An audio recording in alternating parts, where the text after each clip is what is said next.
Panorama group, जो सोचता है वो करता है। आपके अपने सपनों का आशियाना।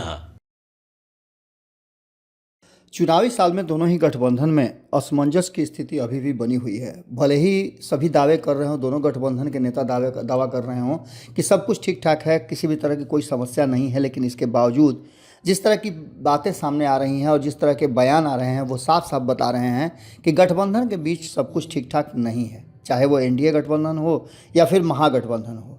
इन सारी बातों को लेकर के जैसा अब देख रहे होंगे कि 2024 के लोकसभा चुनाव के बाद से खास करके महागठबंधन की बात करें तो कांग्रेस और राष्ट्रीय जनता दल के बीच में टकराव अक्सर होता रहा है। कई ऐसे मौके आए हैं जब इन कुछ सालों में आपने देखा होगा कि कांग्रेस ने अपने दावे मजबूत किए हैं, तो वहीं कांग्रेस को कमज़ोर समझने और उसे अपने हिसाब से सीटें देने का हमेशा प्रयास राष्ट्रीय जनता दल ने किया है।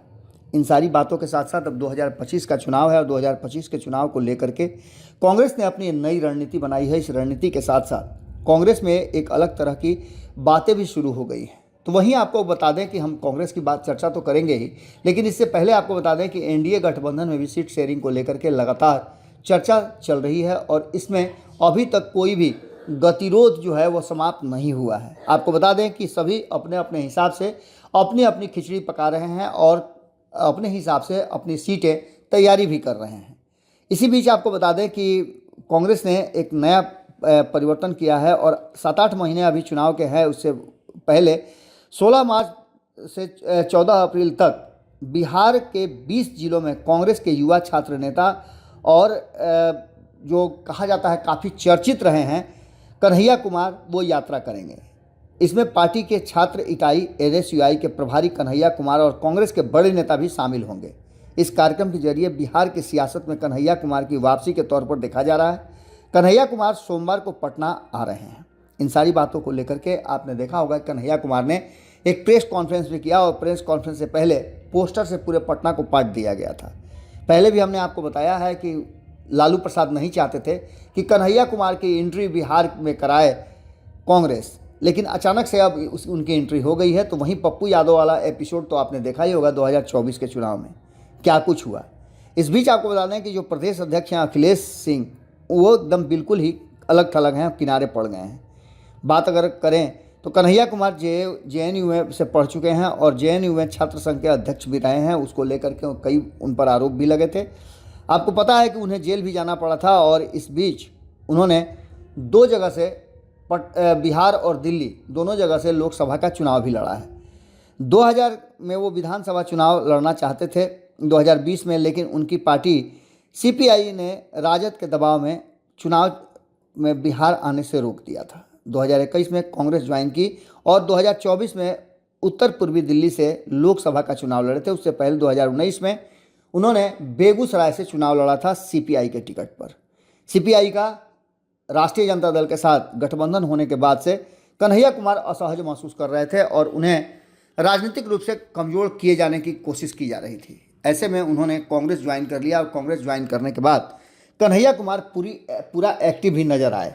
आपको बता दें कि कन्हैया कुमार को लेकर के कांग्रेस कई ताने बाने बुन रही थी, लेकिन अचानक से कन्हैया कुमार को 2024 के चुनाव से भी दूर रखा गया बिहार से। हालांकि गठबंधन की बात थी, इसलिए ये सब कुछ हुआ। इन सभी चीज़ों को लेकर के एक बात तो साफ नज़र आई कि कहीं ना कहीं कन्हैया कुमार और कांग्रेस के बीच का जो रिश्ता था, उस रिश्ते में एक बात साफ थी कि कांग्रेस कन्हैया कुमार को, चूँकि वो प्रियंका गांधी और राहुल गांधी के बहुत करीबी हो गए थे, इसलिए उन पर दांव खेलना जरूरी था। पूरी तरह से तैयारी शुरू हो चुकी है। 2024 के लोकसभा चुनाव के बाद से ही कांग्रेस अपना ताना बाना बुन रही थी और बिहार विधानसभा चुनाव से पहले कांग्रेस पार्टी अपने स्तर पर चुनावी तैयारियों में जुट गई है। कांग्रेस के प्रदेश प्रभारी कृष्णा अलावरू 13 दिन में रविवार को तीसरी बार पटना पहुंचे थे और उन्होंने पटना पहुंच करके एयरपोर्ट पर कई सवालों के जवाब भी दिए थे। उन्होंने कहा था कि राजद की बी टीम बनकर वो काम नहीं करना चाहते हैं। इस पर जवाब देते हुए उन्होंने सीधे तौर पर कहा था कि कांग्रेस इस बार जनता की ए टीम बनकर के काम करेगी। आपको बता दें कि हमारा मकसद मजबूती से चुनाव लड़ना और पार्टी को मजबूत करना है। वहीं कांग्रेस कितनी सीट पर चुनाव लड़ेगी, इस सवाल के जवाब में अल्लावरू ने कहा कि सीटों को लेकर अभी कोई बातचीत नहीं हुई है, फिलहाल इस पर कुछ नहीं कहूँगा, लेकिन एक बात साफ नज़र आ रहा है कि जिस तरह से आपने देखा होगा कि पप्पू यादव एक्टिव मोड में नज़र आ रहे हैं, कन्हैया कुमार को बिहार भेज दिया गया है और इसके बाद और कई बातें सामने नज़र आ रही हैं। इन सभी को देखा जाए अगर गौर से तो कहीं ना कहीं एक बड़ा दाव खेला गया है। इस दाव में जो मुद्दे हैं वो मुद्दे भी कहीं ना कहीं राष्ट्रीय जनता दल से कांग्रेस ने एडॉप्ट कर लिया है।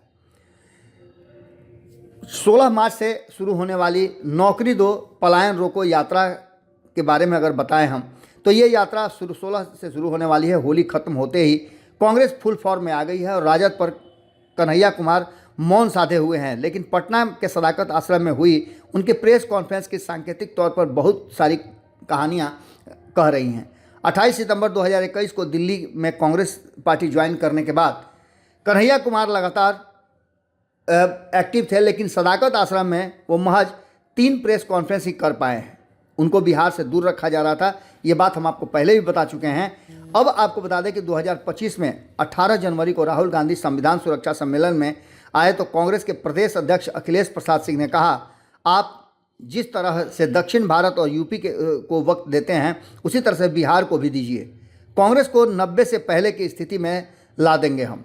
इसके बाद कांग्रेस पार्टी के एक सीरीज ऑफ इवेंट्स दिखाई दिया और लगातार वो बिहार आने लगे।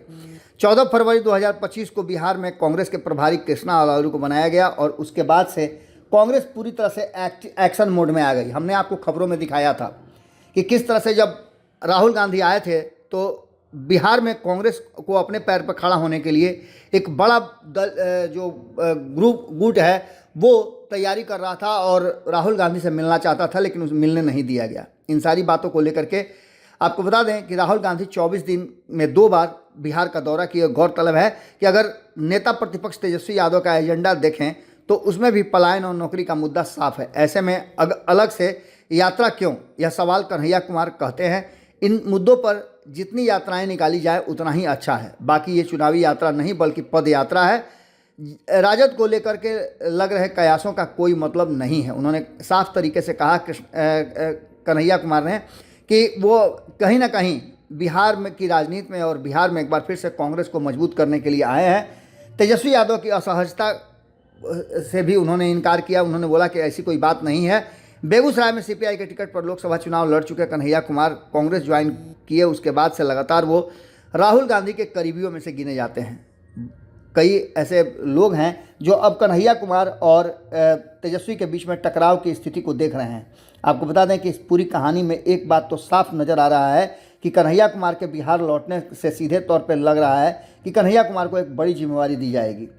आपको बता दें कि 16 मार्च से लेकर के 14 अप्रैल तक कांग्रेस के युवा छात्र नेता और कार्यकर्ता बिहार को नौकरी दो यात्रा निकालने वाले हैं और कांग्रेस का छात्र विंग जो है एनएसयूआई के प्रभारी कन्हैया कुमार इसमें शामिल होंगे। ऐसे में इस कार्यक्रम को बिहार की सियासत में कन्हैया कुमार की वापसी के रूप में देखा जा रहा है।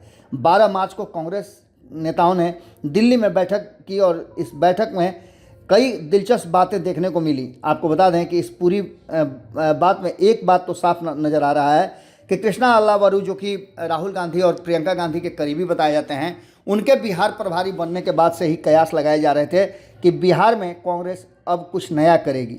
और ये साफ साफ दिखने भी लगा कि कांग्रेस अपने सहयोगी दल आरजेडी को ध्यान में रख करके कन्हैया कुमार के पदयात्रा को अलग तरह से देख रही है। इस पदयात्रा के बाद कांग्रेस में क्या परिवर्तन होगा ये देखना दिलचस्प होगा। लेकिन एक बात तो तय है कि कांग्रेस बहुत पुरानी पार्टी है और उसमें काफ़ी क्षमता भी है। ज़मीनी पार्टी है और देश की सबसे पुरानी पार्टी है। ऐसे में अगर कांग्रेस को फिर से खड़ा करने में सफल हो पाए कृष्णा और कन्हैया तो निश्चित रूप से बिहार में एक नई शुरुआत हो सकती है। देखना होगा कि कांग्रेस और राष्ट्रीय जनता दल के रिश्ते कैसे होते हैं और महागठबंधन में क्या कुछ होता है। 24 घंटे का अल्टीमेटम है और इस 24 घंटे के अल्टीमेटम में क्या कुछ निकल करके सामने आता है ये देखना भी बड़ा दिलचस्प होगा। इन सारी बातों और सारी कहानियों में एक बात तो कॉमन नज़र आ रही है कि किस तरह से ये सब कुछ देखा और समझा जाएगा। 24 घंटे के अल्टीमेटम के बाद नीतीश कुमार से पहले ऐसा लगता है कि अगर कांग्रेस इसी रास्ते से चली और टकराव की स्थिति आई तो नीतीश से पहले तेजस्वी यादव की सीएम कुर्सी खतरे में पड़ जाएगी, या ये रेस से समझिए एक तरह से आउट हो जाएंगे। कांग्रेस ने कह दिया है कि सीएम का फैसला तो चुनाव के बाद ही होगा। यही बात एनडीए में भी है, यानी दोनों ही गठबंधन कहीं ना कहीं अल्टीमेटम पर है, और इस अल्टीमेटम का क्या रिजल्ट निकलेगा ये देखना बड़ा दिलचस्प होगा। जुड़े रहिए भारत लाइव के साथ। बहुत बहुत धन्यवाद। नमस्कार, आप सभी को होली की बहुत बहुत शुभकामनाएं पेनोरमा ग्रुप की तरफ से, पेनोरमा परिवार की तरफ से। ये जो होली का फेस्टिवल है हम लोग अच्छे से सेलिब्रेट करें और कोशिश करें कि रंग और अबीर का इस्तेमाल ना हो, फूल से हम लोग, चूँकि कहीं ना कहीं केमिकल का उपयोग बहुत ज़्यादा कलर में होता है, इनसे परहेज़ करने की ज़रूरत है और कलरफुल होली होना चाहिए। इसको हम फूल से और अबीर से भी सेलिब्रेट कर सकते हैं। आप लोगों को पूरा बहुत बहुत बधाई, धन्यवाद। होली की बहुत बहुत शुभकामनाएं पेनोरमा परिवार की तरफ से।